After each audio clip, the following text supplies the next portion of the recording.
Good evening. The first time I entered a state building in Albania was when I assumed the public office as Minister of Culture. It happened in extraordinary circumstances. Life takes many turns, and this was not one I had expected, but this is a story for another day. It was 1998, and as I settled into this new life, I imagined I buried the painter in me. But then, 2 years later, I stood for election as mayor of Tirana, Albania's capital city, and I won. And I saw a city facing many challenges, and so my first move was to do something telling that the space citizens lived was their space. Perhaps you have already heard about how we splashed radiant colors to somber gray old communist buildings, and these colors did make city dwellers feel better about the place where they lived. It made them see that change could come in different ways, in spite of the city budget being nothing, something. So now as Prime Minister, I'm once again trying to bring change by demonstrating that art is a natural partner in the larger social and political dialogue for change and progress. Maybe you have heard also, in Albania we have opened the Prime Minister building to the public by creating a center for openness and dialogue just beneath my office. This space offers a blend of 3 venues: a digital hall that provides public access to the digitalized archive of the Prime Minister's office, an internationally registered library that enables visitors to interact with thousands of libraries worldwide, and an exhibition hall that will host temporary art exhibitions. What we intended by this combination is to create a laboratory that investigates the very thresholds where art, politics, and research meet and their potentials overlap. People can enter freely the building and work in the center, and are given back their own space lost in corridors of politics that appropriates in the name of the people to detach those spaces from the people. At least this is what my instinct as artist whispers to me about politics. But this is through the years as mayor that I understood, and as party leader and prime minister, I became quite sure that politics at its best is a worthy and meaningful activity which makes the world a better place. And art does the same, but in different ways. I have been so happy to be in a position to bring the two together. I was an artist, I still like to paint and draw, I just have less time.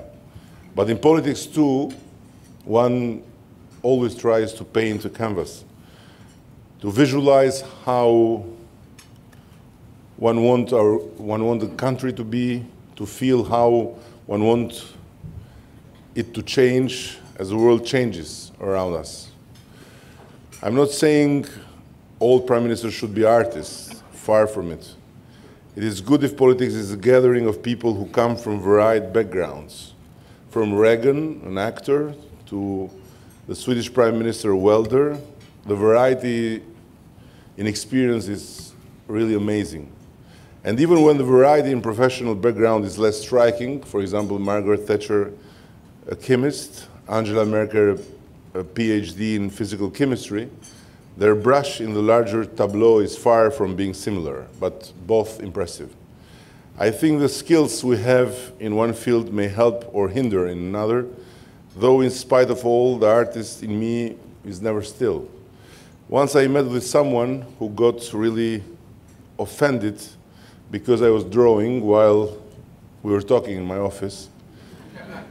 Regular visitors are used to this. I do it all the time. I doodle all over my daily agenda. But the visitor who became offended at my drawing thought I didn't care about what he was saying. He said, I came here and I have a problem, so don't draw while I'm talking to you. I apologized, put down my pen, we discussed the issue he brought to me, and he left. The next time I met with him, I remembered the offense he had taken, so I pushed my pot of pens to the outer edge of my desk, and I did not draw. Yet still, he was not happy. At the end, he said, I feel like you are not listening to me. You are looking at me, but you are not here. And I said, you see, allow me to draw if you want me to concentrate, if you want me to be myself. Churchill once said, in politics, when you are in doubt what to do, do nothing. When you are in doubt what to say, say what you really think. And I implemented this advice with this upset guy in my office, but I think I could do it because of the artist in me, not because of the politician in me. So this is another way how art can help politics, although there is a peculiar balance among them. I have been raised in a system where art was used just for propaganda means, and this risk is always omnipresent, even when art is just mentioned in politicians' public speech.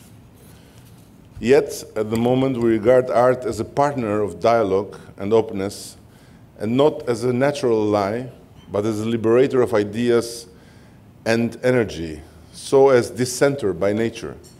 I think we have overpassed the tremendous risk and liberated immense energies of progress towards as much fair, equal, and prosperous world. I think that the dissenter instinct inside me is one of the guarantees I have to avoid living and implementing politics like it is by nature, appropriating and complacent. And this, I know, that just as politics can be a force for good, it can also be a force for bad. And at its very best, it can be really transforming for the world. As art can, because art compasses unrest for change, whilst it is about understanding, as Kafka once said. How often down through the years have we heard political leaders talking about the need to focus on the big picture? What is the big picture? It is the vision we have of the world. It is made of the big, bold strokes that combine to deliver the change we need for the world. The creators of the European Union, the founding fathers of the United States, are rightly down in history as people who had vision and the ability to make it become real, just following the big picture. We can see them as painters of a very great tableau of nations and histories and peoples who put their own and their country's narrow interests to the service of a greater ideal. A part of my big picture is of a new Balkans, a peaceful, prosperous Balkans. Now that surely would be a space such as never existed before. It needs large dialogue, which includes unconventional partners or counterparts like art, so the choices are multiplied, the vision is enlarged, and openness is deeper than can be ever imagined in the corridors of politics. Like the openness of Prime Minister's office doors in Albania, highlighted by the marquee of the French artist Philippe Pareno, who was not just donating to the Albanian people a modern sculpture, but a signal and insurance of the open doors. The first time I went through these doors, I was with Chancellor Merkel in a historical visit in Albania. At that moment, I think all of us felt that change could come in very different ways. And the history of entering a state building in Albania had changed for good. When I do a painting or a doodle on my agenda, there comes a point where it is done. The job is finished. But in politics, the picture is never fully completed. The person trying to paint it never has complete control of where the brush may land. Every step of the way, we face choices, just like the artist. This color or that, this brush or that. And if ever any of you come to Albania and you come to see me in my office and you notice me doodling, please do not be offended. As that man once was, it is part of who I am. The hand that moves freely, creating a space where there appears to be none. That is not a bad way to think of how we make progress. Thank you very much.